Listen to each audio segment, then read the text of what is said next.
Buenos días y bienvenidos a este segundo día del tercer Congreso Internacional de Empleo. Son las 8:32, habíamos quedado a las 8:30, pero me gusta crear un poquito de expectación y espero que hayan recargado pilas y hayan descansado, tengan preparados bolis, papel, agenda, porque vamos a tener un día de reflexión y debate intenso, de manera que, como los hijos del rock and roll, bienvenidos. Enpleguaren nazioarteko hirugarren. En este segundo día, en esta segunda jornada del tercer Congreso Internacional de Empleo, vamos a hacer referencia a las nuevas competencias, a las nuevas profesiones, a los nuevos retos de formación, también a la activación, la inclusión social y empleo de calidad. Nuevos retos que se abren en el ámbito de las competencias y de la formación. La que será la moderadora de la mesa, Sara de la Rica. Muy buenos días, señora de la Rica. Directora de la Fundación ISEAC y catedrática de Economía en la Universidad del País Vasco. Tenemos también a Agustín Aguirre, director del área de aprendizajes y alto rendimiento de Tecnica. David Tellería, coordinador general de Peñascal. Aquí en el centro, Begoña Echevarría, directora general de la Fundación Novia Salcedo. Muy buenos días. Y por último, Txelo Ruiz, vicerrectora de Estudiantes y Empleabilidad de la Universidad del País Vasco. Además, conectaremos en remoto con el señor Dimitrios Pikios, que es el coordinador de proyectos de la ESCO, la European Skills, Competences and Occupations. Good morning, Mr. Pikios. Buenos días, señor Pikios. Conectado con nosotros y si nos escucha. Good morning, Mr. Pikios. Buenos días, señor Pikios. De manera que, señora de la Rica, le cedo el timón de este congreso y estoy seguro de que nos llevará a un estupendo puerto. Muchas gracias. Bueno, pues buenos días a todos. Lo primero, encantada de estar aquí participando en este Congreso del Empleo, reflexionando y tratando de avanzar, ¿no? Tenemos importantes retos y esta mesa justamente va a intentar tratar, yo diría, que uno de los retos más importantes que tiene no solo Euskadi, sino que tiene en general España y toda Europa. Y es ese reto de los cambios, de esas nuevas ocupaciones que están emergiendo, de cómo esas ocupaciones deben de realmente ir alineadas con nuevas competencias. Porque lo que no podemos hacer es tratar de avanzar en infraestructuras, en tecnología, sin avanzar con ello en la formación y en la adecuación de las personas. Tenemos primero como ponente a Dimitrios, que nos va a explicar una herramienta muy interesante que ha generado la Comisión Europea. Y es precisamente eso, tratar de alinear las ocupaciones, los perfiles realmente ocupacionales con qué tipo de competencias se requieren. Esto es muy útil para muchísimos fines, pero para lo que aquí nos ocupa, sobre todo, para tratar de alinear las competencias que tienen las personas con los perfiles que van saliendo. Vamos a intentar primero escucharle, vamos a aprender sobre esta nueva herramienta, todas sus potencialidades, y ya después en la mesa lo que haremos será, cada uno en nuestro ámbito, tratar de entender cuáles son los cambios en esas competencias y en esas ocupaciones y luego cómo abordarlos. Cuáles son los cambios lo veremos primero desde la FP con Agustín, segundo con Begoña Echevarría, que son nuevos egresados en general de la universidad, con David Tellería, que trata con grupos vulnerables, y con Txelo Ruiz, que tiene a su cargo la empleabilidad de las personas recién terminadas en la Universidad del País Vasco. Yo creo que entre todos vamos a poder reflexionar, aprender y vamos a ver si podemos luego aportar. Así que, bueno, doy ya la palabra a Dimitrios, que nos cuente toda la herramienta ESCO. Dimitrios, the floor is yours.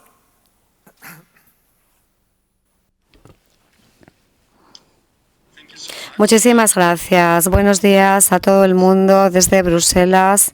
Muchísimas gracias por darme la oportunidad hoy de hablar acerca de las herramientas que está desarrollando la Comisión Europea con respecto a la cualificación, a la estandarización de todos estos conceptos y explicar también en detalle acerca de esta herramienta de cualificación europea ocupacional, cuál es la misión. Estamos intentando realmente cumplir con este servicio, con esta herramienta, una función y una misión, y cuáles son los desarrollos actuales. Vamos a ver todos juntos en la presentación alrededor del concepto ESCO. Vamos a ver también el origen del mismo y vamos también a ver el desarrollo actual. Estoy trabajando en la Comisión Europea en la Dirección General de Empleo, en la unidad 2, que se ocupa de las cualificaciones y se ocupa también de las habilidades necesarias para cada trabajo. La siguiente transparencia, por favor. Muchísimas gracias. Bien. En los últimos 15 años vemos que la revolución digital ha cambiado la forma en la que opera el mercado de trabajo. Hoy en día la gente encuentra su trabajo online y también los empleados seleccionan también todo tipo de operaciones, no solamente los empleados con herramientas de tecnología, herramientas tecnológicas, y vemos también que las redes sociales y vemos también que determinadas plataformas de talento se han convertido en una piedra angular del mercado de trabajo en este momento. La siguiente, por favor. Bien, dentro de este contexto y de acuerdo con lo que es el estudio global de McKinsey del año 2015, vemos que dichas plataformas tienen el potencial para añadir o para poder ofrecer 5 millones de trabajos. Y estamos hablando de un IPC generado en 16 países de la Unión Europea de billones de euros, de acuerdo al informe y al análisis realizado por este estudio. Y esto es porque las plataformas del talento llevan una participación más amplia en el mercado de trabajo y también ayudan a encajar mejor y más rápidamente las habilidades de las personas con los trabajos y a tomar decisiones a nivel de la carrera profesional. Bien, en este momento estamos hablando acerca del mercado de trabajo digital. En este mercado de trabajo digital hay 3 objetivos que estamos intentando cumplir con nuestras políticas en la Comisión Europea. La primera es simplemente el poder dar al mercado de trabajo personas con un mayor nivel educativo y académico, y que también las personas europeas tengan acceso a las mejores oportunidades que se les puedan ofrecer, con las mejores oportunidades a nivel de empleo cualificado, no tan cualificado. Y el segundo objetivo es asegurarse que la información que se intercambie dentro de estas plataformas de talento y de estas búsquedas de empleo sea completamente transparente, se pueda entender en su totalidad, sea fiable por parte de todos los diferentes actores que tienen que ver con este mercado de trabajo, es decir, las personas que están buscando trabajo, las personas que lo proporcionan, las personas que también proporcionan formación, los reformadores de las políticas. Y dentro de todo este contexto, lo que estamos intentando es asegurarnos de que hay una interoperabilidad entre diferentes sistemas que sea transnacional y que también trascienda la barrera idiomática. El tercer objetivo es asegurar que la gente tenga un acceso seguro y un acceso abierto y justo a todo este tipo de oportunidades, de trabajos, de formación, y queremos evitar la monopolización. Por esta razón hemos desarrollado una serie de estándares abiertos europeos que pueden contrarrestar los riesgos que pudieran encontrarse dentro de este contexto. La siguiente, por favor. Por esta razón hemos creado dentro de esta herramienta de clasificación a nivel europeo. En ESCO tenemos 3.000 ocupaciones y 13.500 conceptos de lo que son conocimiento y cualificaciones. Toda esta información está publicada en 27 países y, desde luego, en todos los países de la Unión Europea, además también de árabe y de islandés, y también está publicado en un link como datos abiertos para permitir también que las máquinas puedan leer esta información, y todas esas plataformas digitales que también puedan usar estos datos fuera de lo que es todo este contexto. Vamos a ver en este momento una serie de ejemplos de cómo hemos estructurado todo esto a partir de la herramienta ESCO dentro de nuestra página web. En primer lugar, tenemos el denominado listado de ocupaciones en el cual tenemos una serie de clasificación internacional o de jerarquía de las ocupaciones, de los trabajos. Las tenemos de primer orden con 10 grupos, y en la siguiente transparencia vamos a ver cómo esta jerarquía se desglosa en una serie de niveles más generales. Tenemos 4 niveles, pero en ESCO tenemos hasta 5, 6, 7 niveles, en los cuales vemos que tenemos los empleos que realmente en el momento actual se están ofreciendo. Por ejemplo, estamos hablando, pues no sé, de personas que son marmolistas o cincelan la piedra.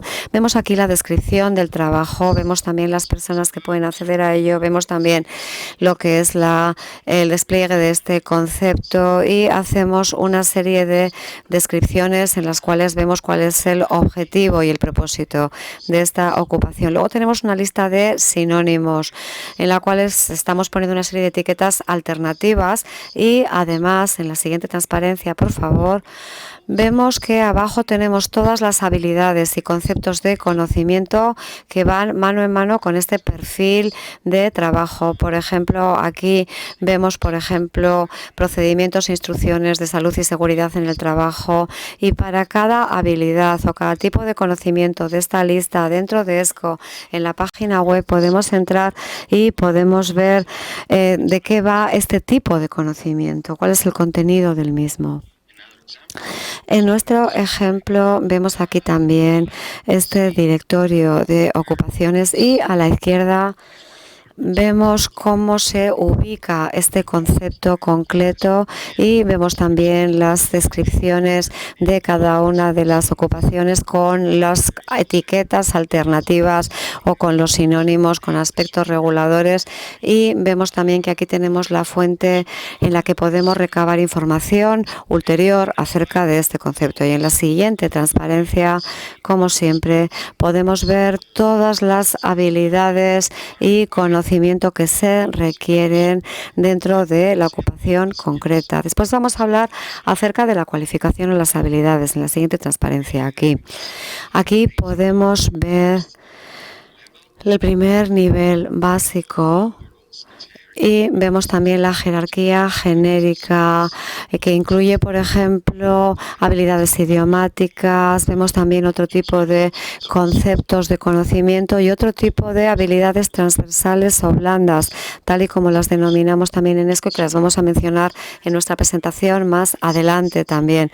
Vemos que también dentro de las habilidades tenemos una subjerarquía con un primer nivel con 8 grupos, y en la primera transparencia vamos a ver un par de ejemplos acerca de habilidades concretas. Por ejemplo, la habilidad de crear un plan o una planificación laboral. Tenemos una serie de sinónimos, etiquetas alternativas para ella, y luego también tenemos una lista de trabajos o ocupaciones en los cuales estas habilidades concretas son o esenciales o opcionales.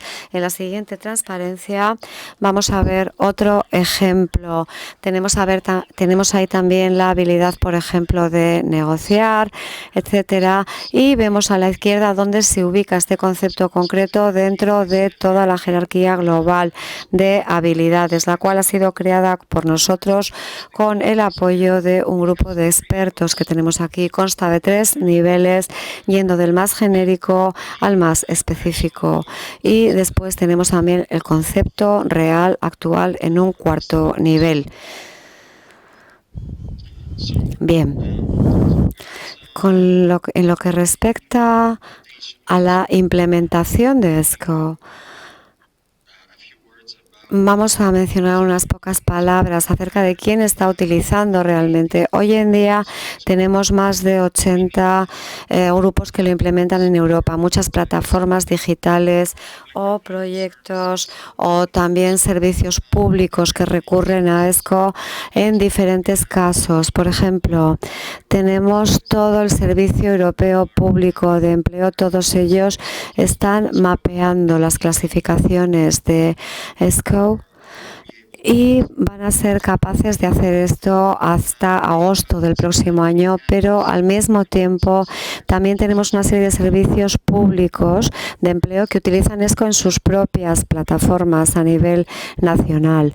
Tenemos 42 empresas privadas utilizando ESCO y los servicios provisionales que están ahí, con una serie de usuarios, con 24 organizaciones públicas, organizaciones, instituciones educativas también, y vemos que tenemos 80 grupos que lo implementan en toda Europa, y después vamos a ver más detalles acerca de ello en esta transparencia. Tenemos los diferentes casos de uso de ESCO en lo que es la esfera digital, que cubren realmente prácticamente todas las aplicaciones posibles, tales como la búsqueda de trabajo, el emparejamiento con las propias cualificaciones, también, por ejemplo, datos de inteligencia artificial, maquinaria, validación del aprendizaje formal, no reglado, etcétera.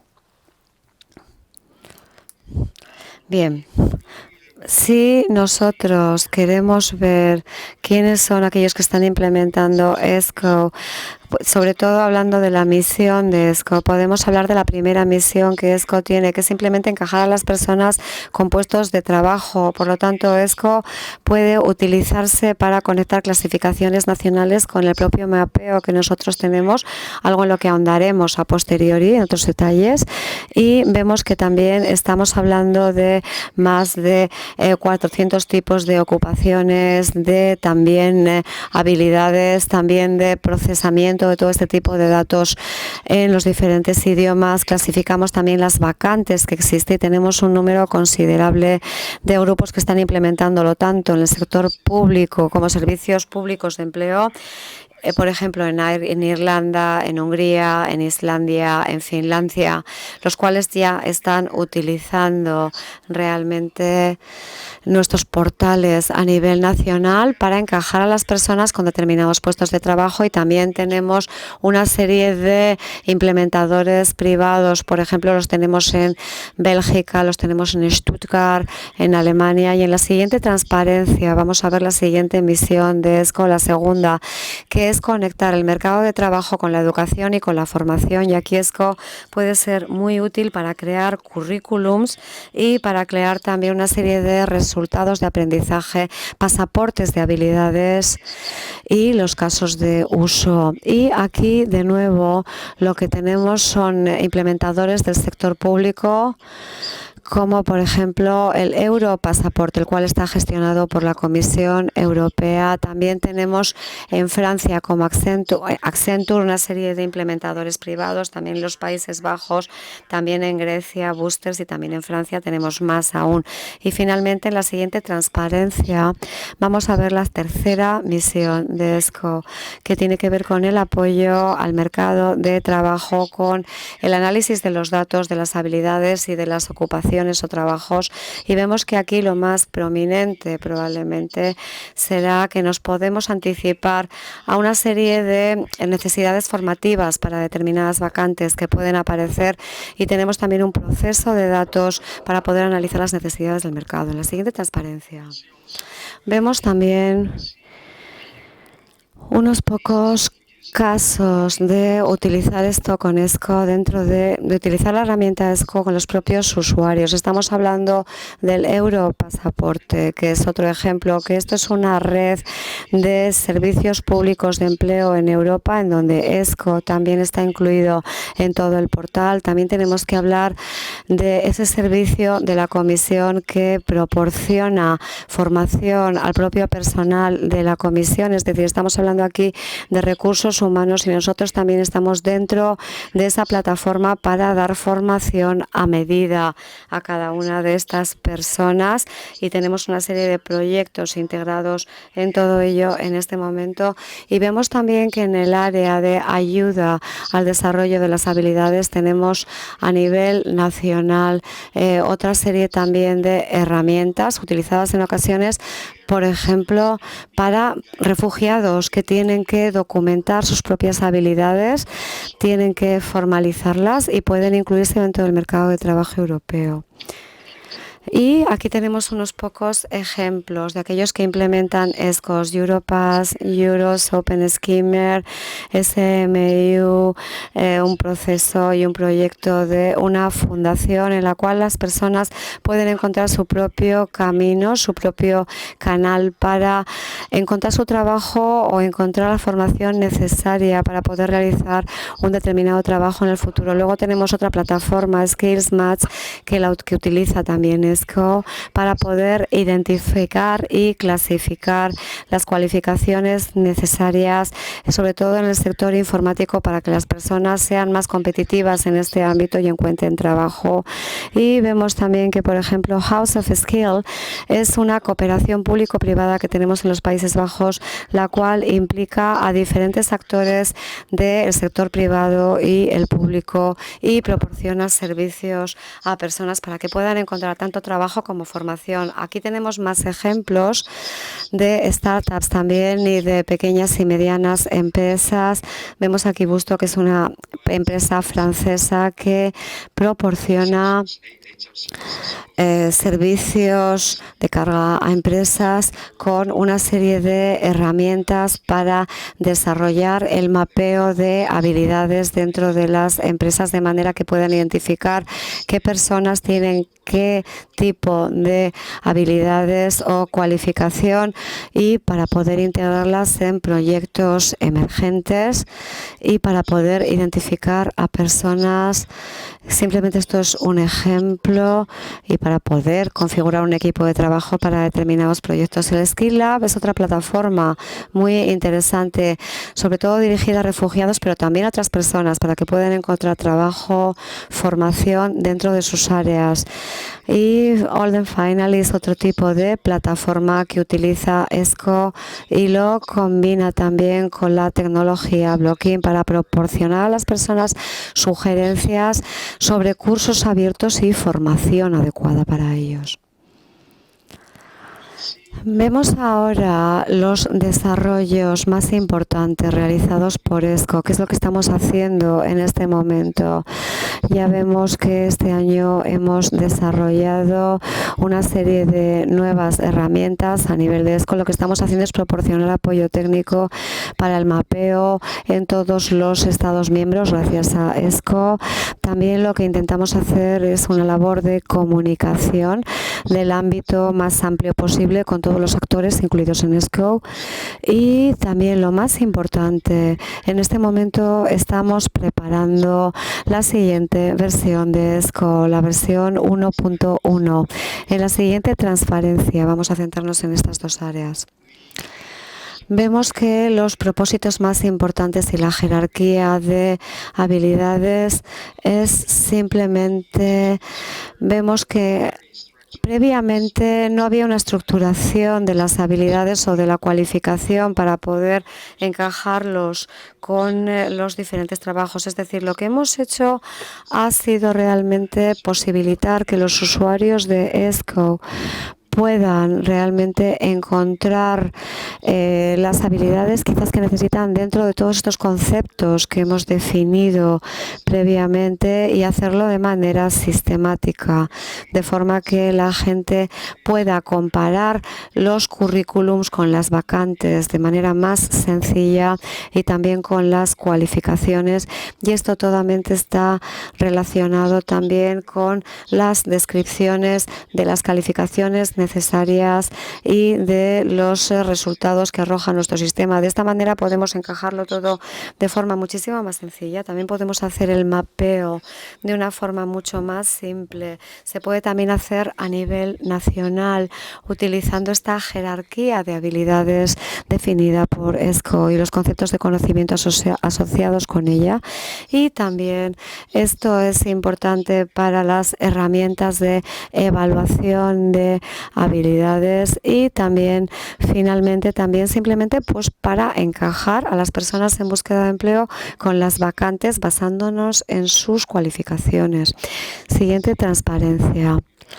Aquí vemos, tal y como hemos dicho previamente, cómo aquí vemos la estructuración de las diferentes habilidades o cualificaciones en ESCO con una jerarquía global. Tenemos una subjerarquía para el conocimiento, otra para las habilidades, otra para las actitudes transversales y para las denominadas habilidades blandas.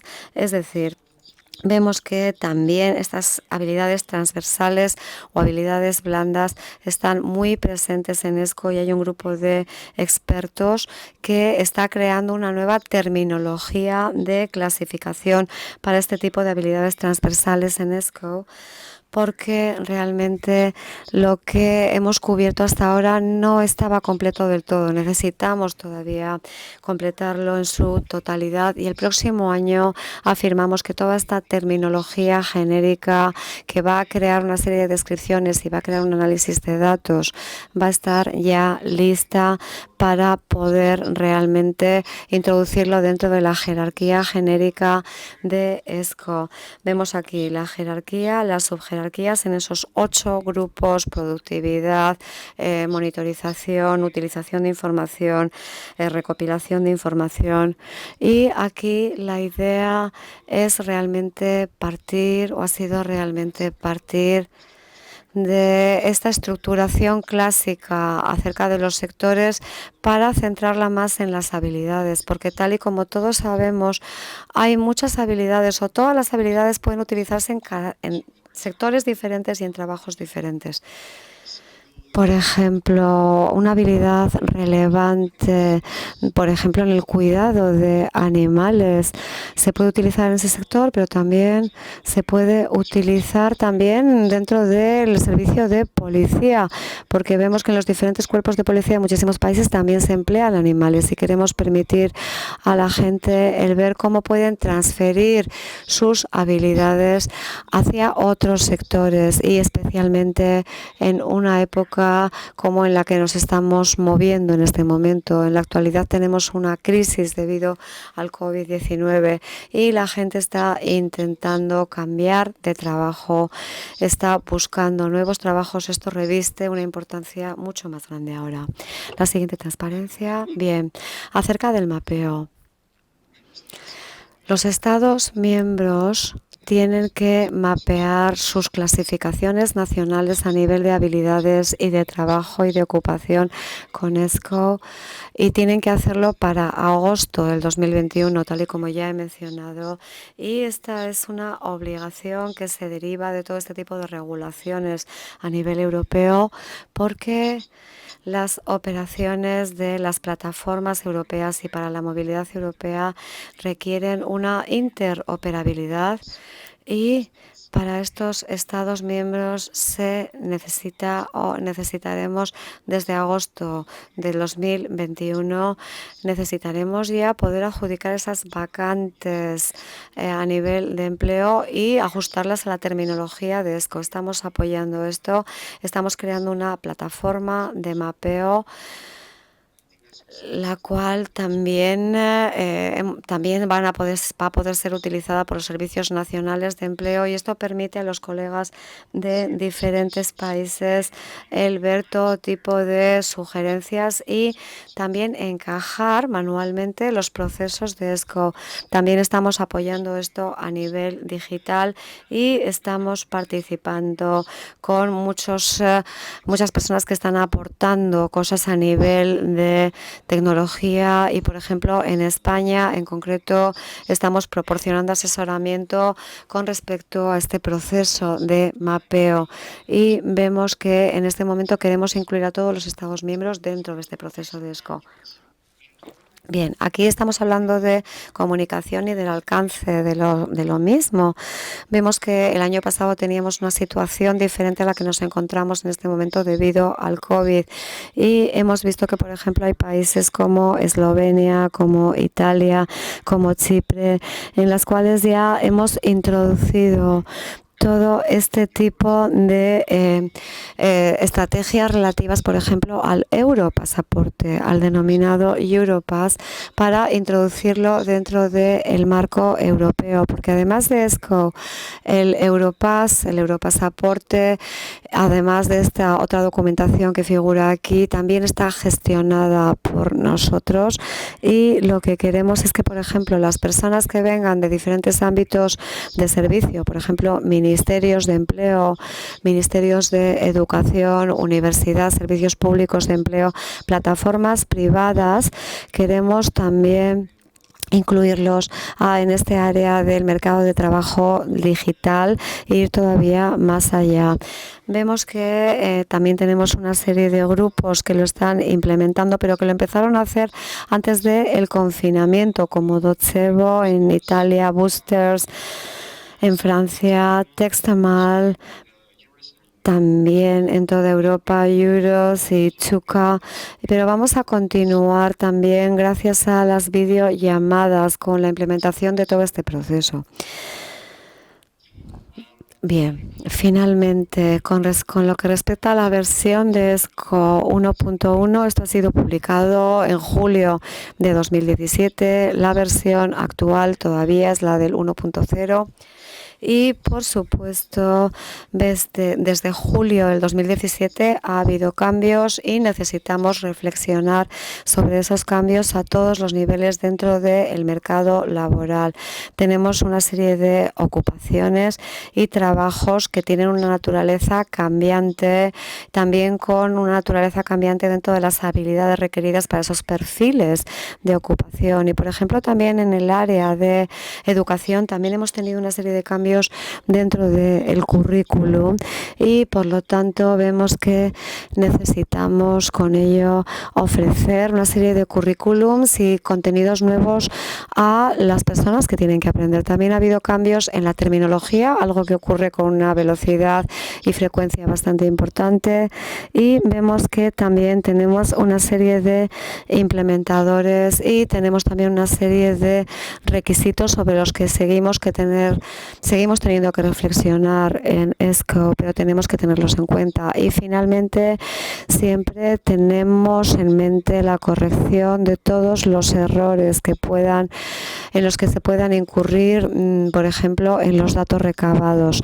En los últimos meses, nosotros hemos estado actualizando ESCO y hasta ahora hemos creado 258 conceptos de conocimiento y habilidades nuevos y 51 nuevas ocupaciones.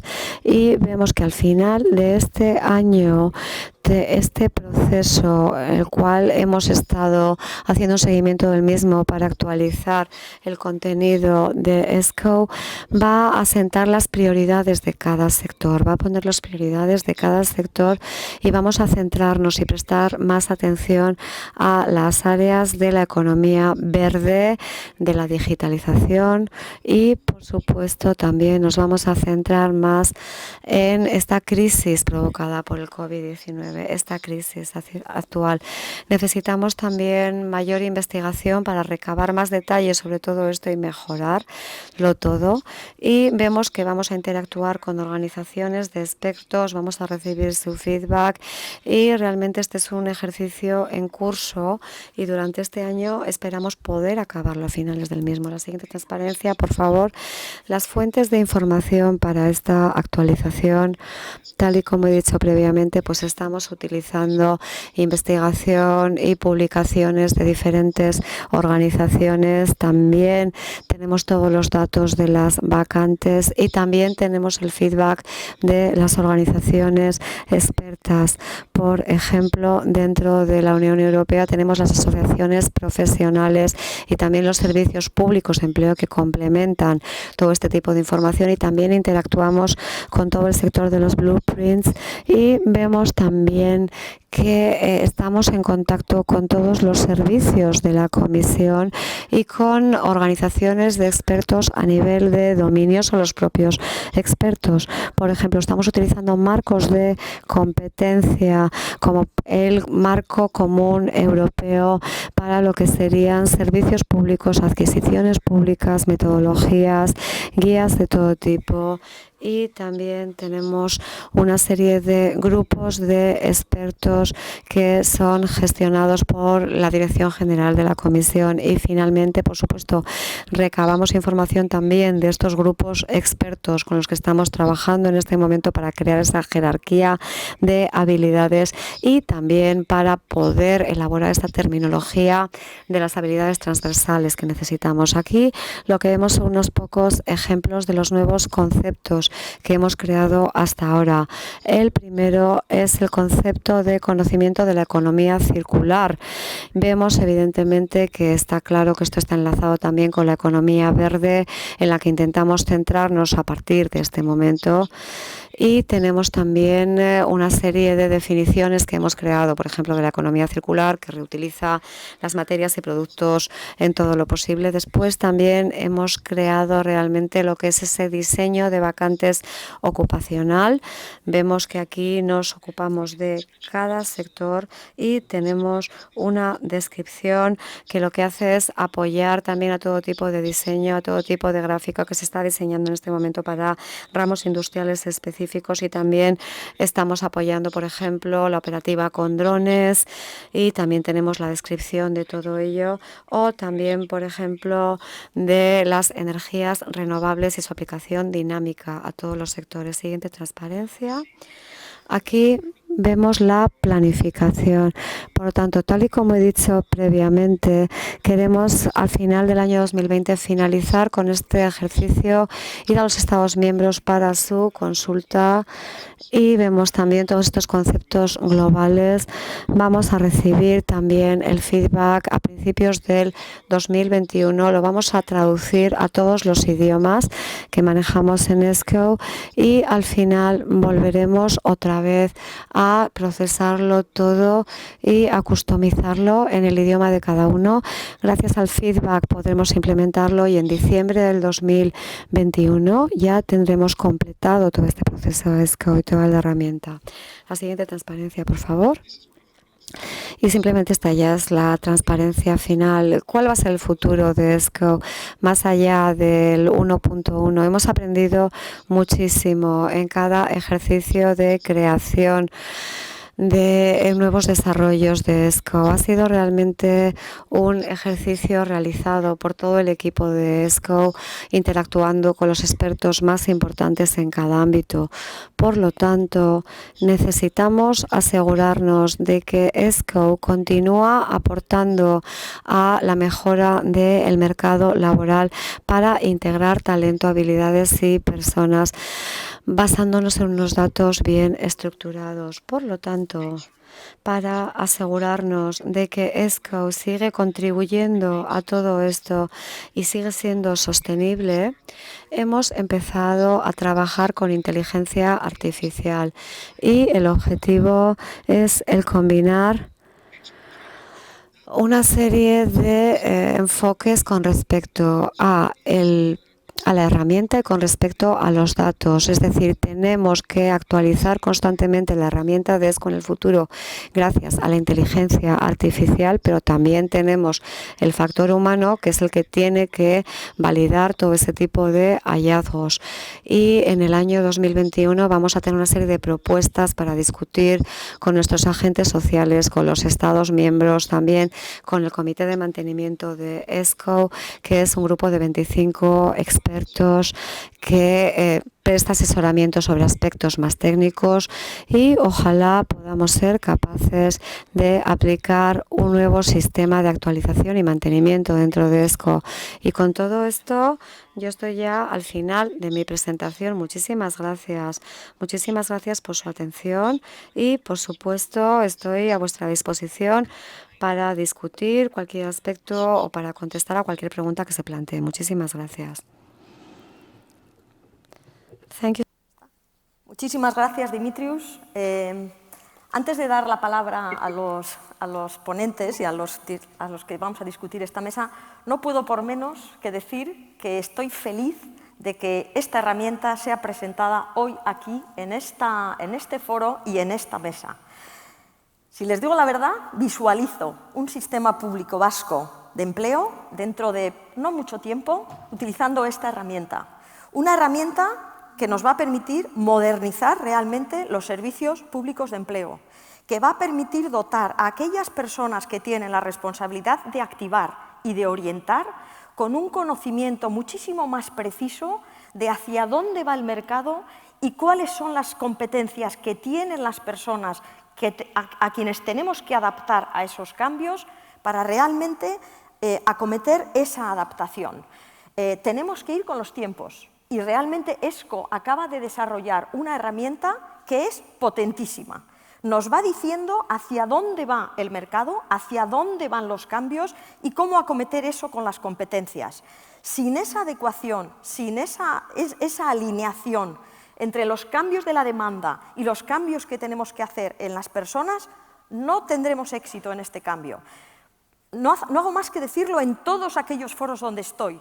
Muchísima gente está poniendo muchísimo foco en el cambio en las infraestructuras, en el capital físico, en esos cambios tecnológicos, en las máquinas.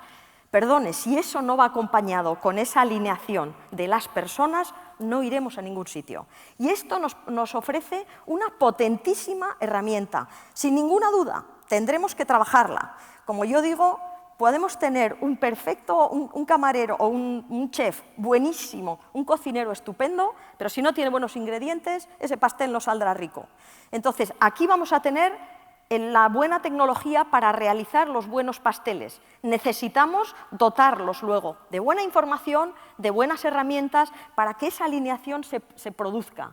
Además, va a ser una herramienta viva, porque los perfiles, las ocupaciones, se van a poder ir introduciendo de manera dinámica a medida que vayamos viendo cuáles son los perfiles que se están contratando, cuáles son los perfiles que están realmente emergiendo y, por tanto, cómo ir adecuando a las personas a esos perfiles. Tengo aquí a la plana mayor de Lanbide y a la plana mayor del Departamento de Empleo. Tengo una positividad respecto a esta herramienta enorme. Sin ninguna duda, las personas de Lanbide, muchas de ellas tendrán que cambiar sus tareas, las tareas que hacen hoy.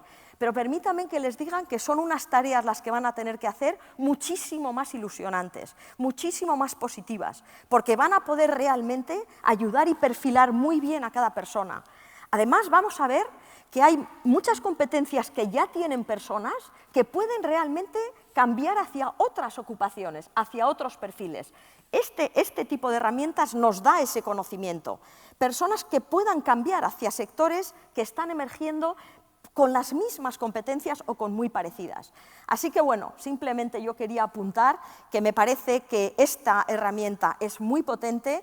Creo que de aquí a 4 o 5 años todos los sistemas públicos de empleo la van a utilizar y no me cabe duda que Lanbide, dado como es, lo hará y además lo hará muy bien.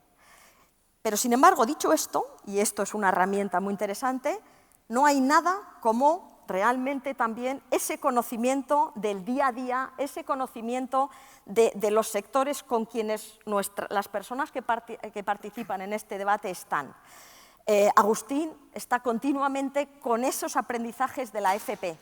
La FP para mí va a jugar un papel absolutamente clave en la parte formativa, porque una cosa es qué herramientas o qué competencias se necesitan y la otra es cómo las dotamos. Y, por tanto, aquí viene la parte formativa. Y por eso creo que en FP, en mi opinión, va a tener que llevar un liderazgo muy importante en la parte formativa y entonces sí que me gustaría empezar ahora con él.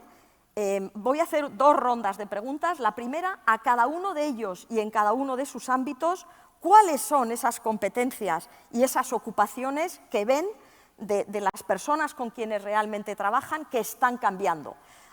Este es un poco el qué, ¿vale? Y después acometeremos el cómo ellos ven o cómo ellos están tratando de acometer esos cambios y de anticiparse a esto que nos viene, a estos retos tan importantes que nos vienen y sin los cuales pues realmente nos vamos a subir a ese tren de la transformación al que nos tenemos que subir.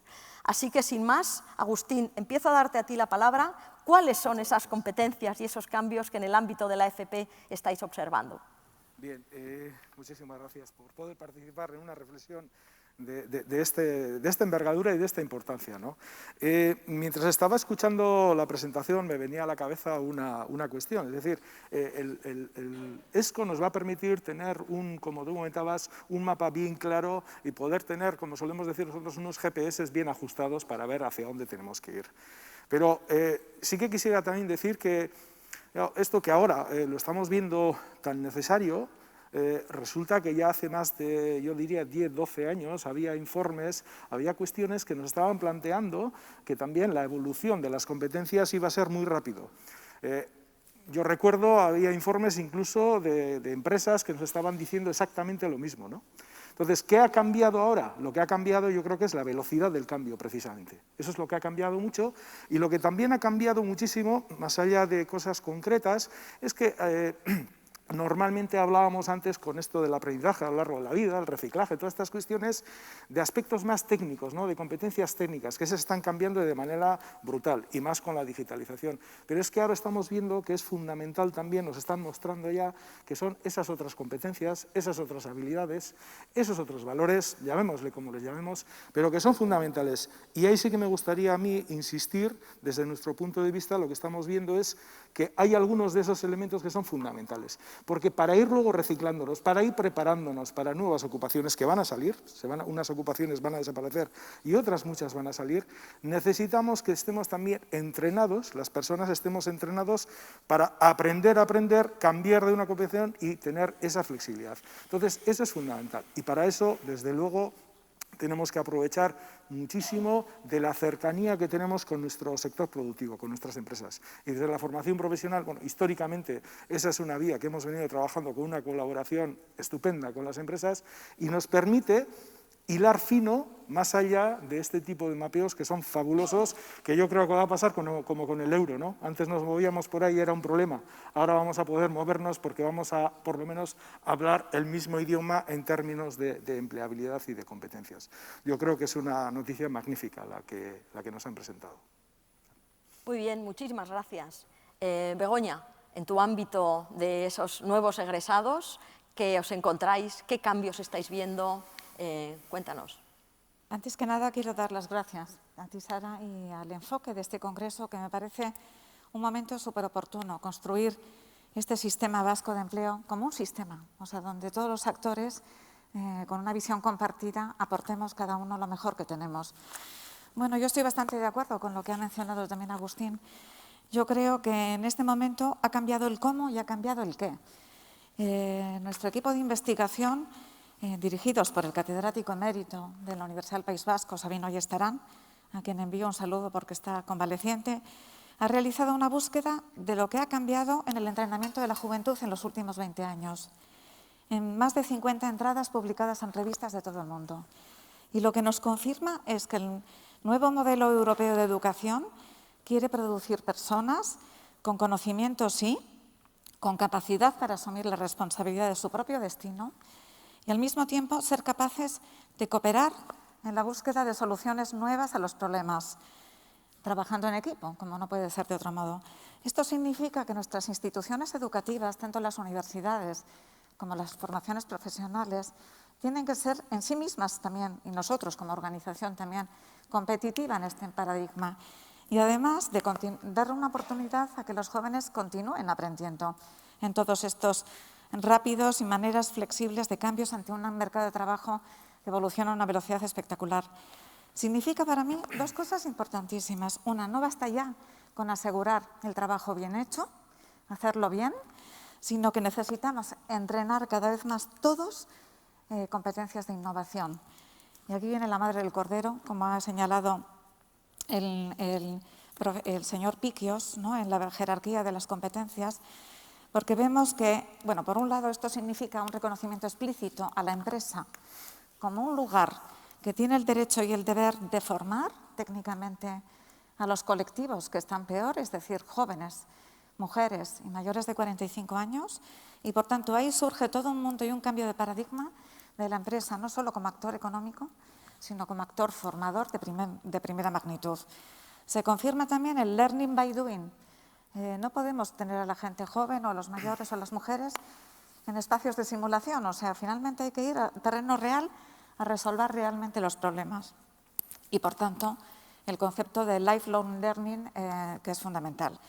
Con respecto a las competencias, ¿cuáles son las competencias? Ya lo hemos dicho, las capacidades para innovar, que a su vez implica creatividad, capacidad de cooperar con otros. El proceso de innovación es un proceso complejo, requiere de todas las capacidades diversas de todos los seres humanos con roles diferentes.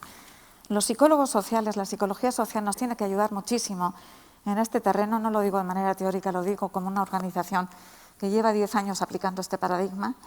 El ser humano es complejo, necesitamos además incluir el concepto de competitividad de la empresa a nivel organizacional, territorial, individual.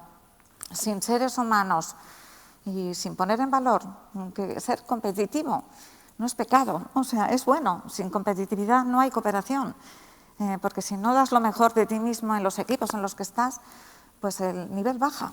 Y sobre esto tenemos también que apoyarnos todo en esta disciplina de la psicología de grupos, porque nos va a iluminar mucho el camino. El reto que tenemos es la competitividad colectiva, la competitividad en las organizaciones y sacar adelante a las personas, sean cual sean el nivel que tengan. Yo creo que en este momento tenemos un terreno, esto exige un cambio en el liderazgo, tenemos que tener un liderazgo en las organizaciones transformacional, significa tener muchísima más vocación hacia las personas, lo has dicho tú, Sara. La tecnología, sin este motivo, sin esta meta, sin esa inspiración, la tecnología nos tiene que ayudar, sí, pero tenemos que tener que el propósito es sacar adelante a todas las personas y no dejar a nadie atrás. Y, por tanto, hay que virar las culturas organizativas para dirigirnos a la innovación a toda velocidad. Muy bien, Begoña, muchísimas gracias. Y sobre este tema de grupos vulnerables, de personas con mayores problemas que has mencionado, creo que David Tellería tiene mucho que decir. David, cuéntanos sí, bueno, el cambio.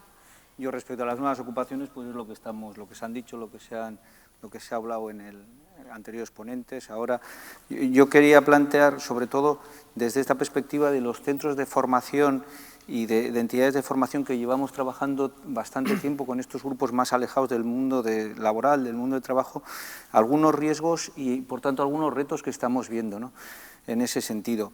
Hay el componente tecnológico y digital, es evidente, que va a ser clave en las nuevas ocupaciones, en los nuevos retos. Yo creo que tenemos un peligro muy importante de asociar ese factor tecnológico solo a las formaciones de nivel alto o muy alto, ¿no?, y olvidarnos de que las formaciones medias y las formaciones bajas también tienen que tener ese componente tecnológico, ese componente digital, que si no somos, ahí tenemos un reto, ¿no? Como no seamos capaces de meter a ese nivel, pues vamos a hacer un flaco favor a estos colectivos, ¿no?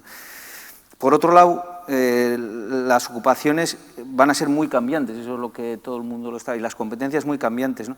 Ahí la clave va a ser el reciclaje profesional, y la formación y ahí hay un riesgo de no darnos cuenta que precisamente los colectivos más vulnerables van a tener dificultad, pues por su situación personal, por su situación familiar, social, de ese reciclaje, ¿no?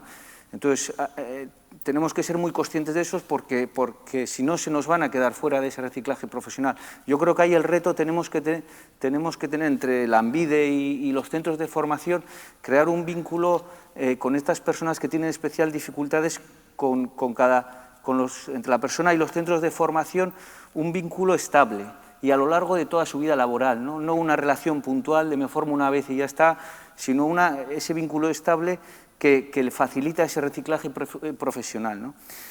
Y por último, también otro de los riesgos que veo con el tema de las nuevas ocupaciones, yo creo que el tema de las ocupaciones relacionadas con los cuidados, pues también va a ser un tema importante, ¿no? Lo hemos visto con la crisis sanitaria, esta parte de las ocupaciones difícilmente va a ser sustituido por unas máquinas. Entonces, ahí creo que el reto que tenemos es ser capaces de profesionalizar y de dignificar esas ocupaciones que están muy relacionadas con los cuidados y que tradicionalmente muchas veces no han estado de esta forma, ¿no? Hay que cualificar, hay que formar, hay que reconocer las competencias de las personas que ya tienen y conseguir esa dignidad en esos puestos, sobre todo porque esos puestos son los que ocupan las personas más vulnerables, normalmente mujeres con baja cualificación, mujeres extranjeras, ¿no? Entonces, eso creo que es importante. Muy bien, David, muchísimas gracias. Y por fin, en esta primera pregunta, Txelo, la UPV, nuestros universitarios, ¿qué hacemos con ellos para la inserción laboral en este mundo tan cambiante? Bien. Buenos días. Gracias, Sara. Gracias a la ANVIDE también por la organización de este congreso. Comparto las opiniones de mi compañera y mis compañeros de mesa. Bien, en la universidad, en concreto en la Universidad del País Vasco, entre sus fines aparece, voy a leerlo, la educación superior de calidad que contribuya a la formación integral de sus estudiantes y asegure su preparación profesional para la inserción en el mundo laboral. Es decir, la universidad es también una de las etapas de la formación profesional. Educamos profesionales para insertarse en nuestra sociedad. En la universidad, la puesta en marcha del Espacio Europeo de Educación Superior supuso, yo me atrevería a decir, casi una revolución. Estábamos acostumbrados, me imagino que la mayoría de las personas que estamos aquí, estábamos acostumbrados a que la universidad era un centro de transmisión de conocimiento. El profesor, la profesora transmitía su gran saber y el alumnado estaba allí de manera pasiva, ¿no? Entonces, el Espacio Europeo de Educación Superior lo que trajo es el cambio. Hay que centrarse en el estudiante. El estudiante es el dueño de su aprendizaje, tiene que ser parte activa de ese aprendizaje y para eso se desarrollan las competencias. Aparte de los conocimientos, como decía el señor Piquios, tenemos que desarrollar toda una serie de competencias. Entonces, en concreto en la Universidad del País Vasco se reformaron, nos supuso un gran trabajo al profesorado, a los equipos docentes, cambiar nuestra forma de ver la docencia, tuvimos que repensárnoslo todo, centrarlo, como digo, en el estudiante, en las competencias y en concreto en la Universidad del País Vasco. Los últimos años hemos estado trabajando en un catálogo de las competencias transversales que deberían ser comunes a todo nuestro estudiantado, de manera que facilitemos la inserción laboral. En concreto, pues las que ya se han nombrado aquí, por ejemplo, trabajo en equipo, pensamiento crítico, autonomía, autorregulación, compromiso social, fundamental, la ética, la responsabilidad profesional. Qué duda cabe, las competencias digitales son fundamentales hoy en día y la innovación y el emprendizaje. O sea, todo eso lo tenemos en cuenta y, bueno, es ir andando, ¿no? La universidad es una estructura muy grande y entonces cuesta mover las inercias, pero bueno, yo creo que vamos en el buen camino, en sintonía con el resto de la sociedad. Muy bien, yo creo que en hemos oído de los diferentes ponentes cosas comunes y yo creo que también ESCO está alineado con eso. Es verdad que hacen falta competencias técnicas, pero cada vez hablamos más de esas competencias intangibles. Y yo creo que eso era algo que hace 5 años no estaba en el discurso y hoy está. Y esto nos da la posibilidad de impregnar y de aprender ese tipo de competencias desde abajo. Los niños tienen que empezar a aprender esas competencias y entonces será mucho más fácil. Es muy difícil realmente que personas de 45 o 50 años empiecen a aprender ciertas competencias intangibles. Eso tiene que empezar desde abajo. Y por eso tiene que haber un proyecto común, un proyecto que empiece abajo en la escuela, que siga luego en la universidad y que finalmente también se impregne en las empresas. Bueno, y además, a mí yo tengo que decir, como tenemos nueva rectora de la Universidad del País Vasco, a mí me encantó algo que dijo ayer, que fue: voy a crear o voy a intentar una universidad para la sociedad. Yo creo que hay una tarea pendiente, no puede ser que la universidad esté ahí y la sociedad ahí. Y por desgracia, durante mucho tiempo todavía queda camino por recorrer. Y yo creo que la nueva rectora va a hacer un enorme esfuerzo por pasar ese puente y que de verdad la universidad esté totalmente conectada con la sociedad, que bien que le necesita. Bueno, pues llegado este primer punto, ahora viene el cómo, que es muchísimo más difícil. Hacer el diagnóstico del qué es bastante fácil para todos. Ahora empezamos en el cómo. Agustín, ¿Cómo abordamos esto de la formación profesional que, como ya has visto, a mí me parece que tiene que ser uno de los motores de este cambio? Pues como se suele decir, con mucho cuidado y mucho trabajo. Claro que sí. No, realmente, de alguna forma, la cuestión es si estamos de acuerdo con que las competencias técnicas van a desarrollarse cada vez más rápido y probablemente, por lo menos en la formación profesional, hemos sabido adaptarnos a esas competencias técnicas, yo diría que con bastante agilidad. Y siempre nos ha ayudado nuestra muy cercana relación con las empresas. En este caso, la cuestión es también cómo hacemos para desarrollar estas otras competencias, ¿no? Y las dejamos ahí, y nosotros tenemos un vídeo ahí que decimos que son las de la persona maja, ¿no? Ahí vamos incorporando muchísimas competencias. En definitiva, la cuestión es cómo lo hacemos, ¿no? Cuando realmente en los centros de formación hemos estado trabajando de otra manera, el profesorado hemos aprendido de otra manera, hemos trabajado de otra manera, y ahora resulta que, por ejemplo, tenemos que buscar la manera de que nuestros alumnos y alumnas desarrollen competencias en el ámbito colaborativo, el trabajo en equipo, la creatividad, no sé, una lista muy larga de ellas, ¿no? Claro, si nosotros no las hemos aprendido ni las hemos puesto en práctica, ¿no? Por lo tanto, el reto es complicado. Es complicado porque supone, de entrada, un gran esfuerzo del profesorado, porque son los que estamos en SDEN. Y el reto está en que seamos capaces de diseñar unos escenarios, unos espacios de aprendizaje que nos permitan ir trabajando tanto las competencias específicas como estas otras competencias, ¿no? Entonces, el llevarlo eso de esa manera, teniendo en cuenta además que no son cuestiones que se aprenden de memoria, lo estamos hablando aquí, hay que entrenarlas, una las lleva puestas o no, y tiene que entrenar para mejorar, no hay más, ¿no? Entonces, en este sentido, en la formación profesional, yo creo que, escuchando también muchas veces lo que nos piden las empresas, empezamos hace años ya con un modelo que le llamamos modelo ETASI, ¿no? Que en definitiva lo que queremos es conseguir eso precisamente, ¿no? A día de hoy, empezamos con la experimentación en el año 12-13, a día de hoy podemos decir que más del 60% del alumnado ya está inmerso en ese modelo, con mayor o menor medida. Pero insisto, el esfuerzo que está haciendo y ha hecho el profesorado para adaptarse a ello es increíble, ¿no? Y eso es lo que realmente yo creo que tengo que aprovechar también para agradecer. Entonces, el camino nos lo marca eso. Y el eje en este caso en la formación profesional han sido los diferentes planes de formación profesional. Con esto empezamos con el cuarto plan, ya vamos con el quinto. ¿Y por qué digo los planes? No sencillamente porque sean unos planes que salen de la administración, sino que porque en esos planes están integrados la visión de las empresas que siempre han estado, empresas, organizaciones, hablo en genérico, que han estado muy cerca de la formación profesional. Entonces, para nosotros, en el cómo está en ir engrasando esa maquinaria y que además seamos capaces de que sea, como tú bien comentabas, nuestros hijos y nuestras hijas empiecen a trabajarlas desde primaria, que me consta que sabemos todos que ya lo están haciendo, ¿no? ¿Por qué? Porque entonces los frutos van a ser mucho grandes. Porque por otro lado, en el ámbito de lo que se está comentando también, hay un aspecto que es muy importante, que viene ligado muchas veces de las crisis o de grandes movimientos de personas que pueda haber, ¿no? Entonces, que tengamos una capacidad para coger a un grupo de personas y poder prepararlas para otra ocupación. Y en este momento en la formación profesional ya hay mecanismos para que en pocos meses, para un grupo grande, yo recuerdo la primera experiencia fue la de Fagor, con los centros, porque la permeabilidad y la capilaridad que hay entre centros es muy grande, se consiguió formar a muchísima gente, bueno, pues que han podido cualificarse. Entonces, en el cómo, yo diría que hay una cuestión muy importante. En el cómo tenemos que estar nosotros.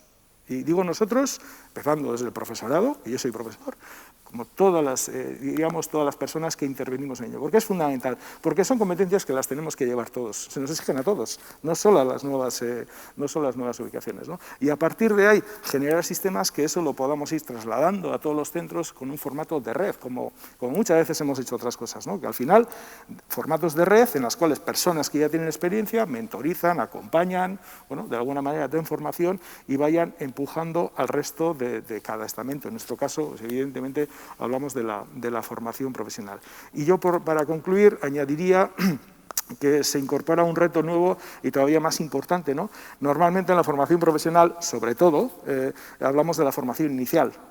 Y también, aunque sea muchísima formación continua, en definitiva, ¿no? Pero es que con la evolución que está teniendo esto, vamos a tener mayor necesidad de incorporar nuevas metodologías en la formación continua, en aquellas diríamos, formaciones que no son largas, que son más cortas, pero que tenemos que incorporar. ¿Por qué? Porque va a hacer que muchísimas personas de más de 40, 45 años se encuentren con que su empleo, su ocupación ha desaparecido. Entonces, este tipo de metodologías y modelos de aprendizaje tenemos que buscar la forma de encajarlos en esas formaciones también. Estupendo. Agustín, muchísimas gracias. Begoña, ¿cómo lo hacemos? ¿Cómo lo hacemos? Bueno, pues yo creo que con visión compartida, creo que aquí se está generando una visión compartida, eso es importantísima. Con mucha paciencia nos va a llevar unos aprendizajes nuevos que son complejos, pero con determinación se puede. Trabajando en equipo y cada uno haciendo desde a nivel personal y organizacional este cambio. Yo creo que ya no vale con predicar, hay que practicar. En nuestro caso, en la crisis anterior, en el 2008, nos pusimos en marcha en una reflexión de qué podíamos hacer y cuáles eran las palancas clave en el triple nivel, jóvenes, organizaciones y sociedad, que pudieran llevarnos a una mejora de la empleabilidad. Y todo empezó por la transformación de nuestra propia organización. Y como dice Agustín, esto es un proceso difícil porque significa cambiar la forma en la que hacemos las cosas, cambiar también el nivel de competitividad individual y grupal para aportar cosas de valor a la sociedad. Pero yo creo que recorrido este camino tenemos claras las ideas y sabemos por dónde hay que ir. Nos lo han dicho también los expertos de ayer. Entonces yo creo que Euskadi es un país pequeño. Tenemos un ecosistema ya con actores que ya están en marcha, con un deseo también político de querer ir hacia aquí. Creo que tenemos todos los ingredientes para pegarle un empujón a esto, ¿no? Sabiendo que el aprender a cooperar para construir juntos es el gran aprendizaje que ya se decía en la educación para el siglo XXI del informe de Lors y que ahora nos empieza a emerger. Y no digo el aprender a emprender, que al final cantidad de trabajos van a requerir crear nuevos, emprender, cultura de innovación. Y en este ajo hay que meterle a la empresa, porque sin ella no podemos decir a los jóvenes, bueno, ahora crear empleos vosotros, no, porque ya sabemos que es tremendamente complejo el crear empleo nuevo sin tener una red por detrás. Es la empresa el gran actor, que sabe dónde hay nichos, que sabe competir, que sabe cooperar y que tiene que tirar hacia atrás empleos y ayudarnos a formar a las personas. Por tanto, una de las palancas que para mí es clave en todo este nuevo paradigma es el reconocimiento y formación de la empresa para que haga este rol que es necesario para cualquier sociedad. Nosotros hemos empezado con una escuela de tutores, ya han pasado 300 personas, porque dentro de la empresa no demos por hecho que tampoco hay gente con vocación de liderazgo transformacional.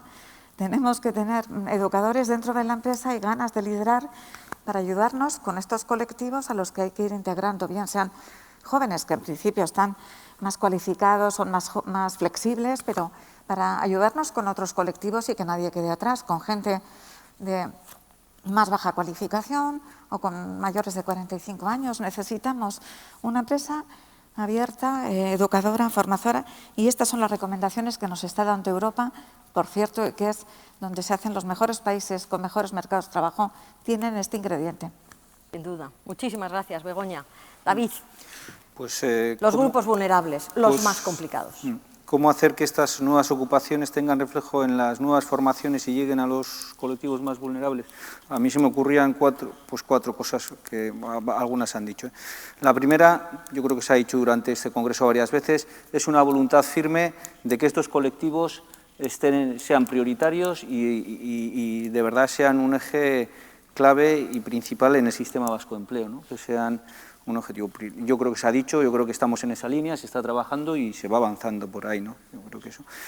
El segundo tema que me parece importante en esto es que tenemos que ser capaces entre los centros de formación, entidades de formación y la ANVIDE de ir creando un sistema en el que las personas les demos la posibilidad de que vayan creando su propio itinerario formativo de competencias cualificantes de nivel medio y alto y que les lleve al empleo, ¿no? A un empleo digno.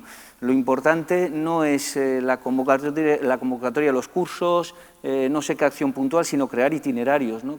Ese tiene que ser el objetivo, y si no, no lo estamos haciendo bien, ni los centros de formación ni la ANVIDE. Entonces yo creo que ese es un tema clave. Yo creo que en ese crear itinerarios hay muchos temas, pero dos quería resaltar un poco. Yo creo que uno es el tema de la orientación especializada en estos colectivos.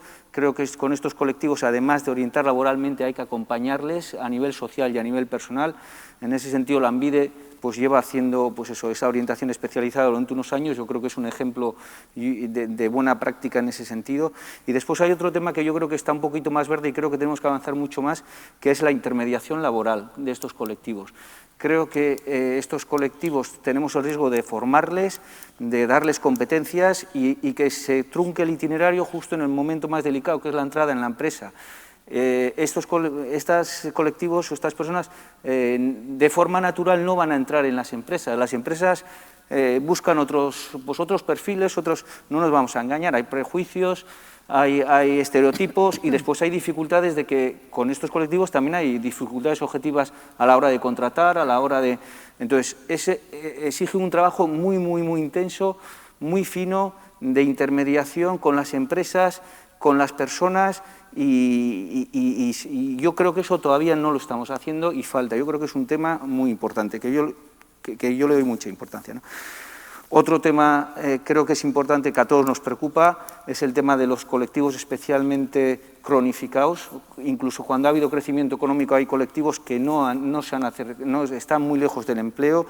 Yo creo que, bueno, ya también ha salido el tema de que hay que hacer programas específicos para ese tipo de colectivos. Hay que definir cuáles son esas dificultades, hay que analizar bien cuáles son las dificultades que les alejan del empleo, y después hay que proponer programas específicos, sobre todo en dos claves. Yo creo que una es, tienen que ser pluridimensionales, mixtos, en los que tienen que entrar elementos de los diferentes sistemas. Fernando lo explicaba muy bien en la primera competencia. Tiene que entrar empleo, pero tiene que entrar educación, pero tiene que entrar vivienda, pero tiene que entrar servicios sociales, ¿no? Y con todos esos elementos hacer una propuesta que de verdad acerque y sea una solución para esos colectivos que están muy lejos de estas competencias, ¿no? De conseguir estas competencias. En ese sentido yo creo que hay experiencias en la ANVIDE, en la Diputación Foral de Vizcaya, que conozca yo, por ejemplo, con jóvenes de baja cualificación, que se mezclan las competencias transversales, las competencias técnicas, temas sociales de mantenimiento de las necesidades básicas. Vale. Y por último, bueno, lo último es, sin más, lo que estáis diciendo, la empresa, la relación empresa-centro de formación es clave, y creo que también es muy importante, y acabo con esto, que los centros de formación podamos tener una relación más estrecha, más estable, y no vía subvencional, vía convocatoria puntual con la ANVIDE, con el Servicio Vasco de Empleo, porque si no es imposible crear itinerarios a medio y a largo plazos estables y con un poco de garantías, que es lo que estamos diciendo, ¿no? Muy bien, David. Nos quedan 2 minutos, Chelo, para terminar, porque esto de streaming es así, nada de prórrogas. De acuerdo. Así que terminas. Bien, a ver, en la universidad, como decía, se ha hecho el gran esfuerzo, como decía nuestra rectora, acercarnos a la sociedad y que las empresas y que la sociedad se acerque a la universidad. Entonces, en los últimos años pues, se han potenciado muchísimo las prácticas externas. En la UPV-EHU se hacen del orden de 12.000 prácticas al año, teniendo en cuenta que cada año acaban unos 8.000 estudiantes. Creo que con eso queda claro que prácticamente el 100% de nuestros estudiantes tienen la posibilidad de hacer prácticas externas en empresas, organizaciones, de acuerdo. Luego, hemos definido lo que denominamos el nuevo modelo de enseñanza-aprendizaje, que es el que llamamos IBER-IRU, que es ikaskuntza, ikerkuntza, iraunkortasuna, es decir, el combinar o multiplicar, hacer un efecto multiplicador de lo que es el aprendizaje con la investigación. Es decir, hemos visto que en Europa la tendencia es que la investigación que se hace en las universidades y en los centros de investigación se acerque al aprendizaje, porque tienen que aprender entre esas capacidades, es el aprender a hacerse preguntas, como hacemos en la investigación, entonces eso creemos que es fundamental, y luego la sostenibilidad, los ODS. Y luego me atrevería a lanzar un reto, hemos hablado aquí de las competencias digitales, pensamos, se habla, ¿no?, de la juventud, los jóvenes, nosotros ya esto, pero que son nativos digitales, pero nos tenemos que dar cuenta que conocen la tecnología digital, pero a nivel de usuario, lo que llaman en inglés el consumer. Y ahora lo que se pretende es que sean prosumers, productores y consumidores. Entonces yo creo que uno de los retos que tenemos, como decíais bien, estas competencias suaves y demás, aprenderlas desde pequeñas y pequeños, pero las competencias digitales, el que aprendan el pensamiento computacional, los conocimientos básicos de la programación. Ojo, no estoy diciendo programar en un lenguaje concreto de programación, sino el saber estructurar los pensamientos. Yo creo que eso hay que introducirlo desde bien pequeños en los currícula de la educación, yo diría desde infantil. Estoy exagerando un poco, primaria sí. Muy bien, Txelo, pues muchísimas gracias. Con esto nosotros cerramos.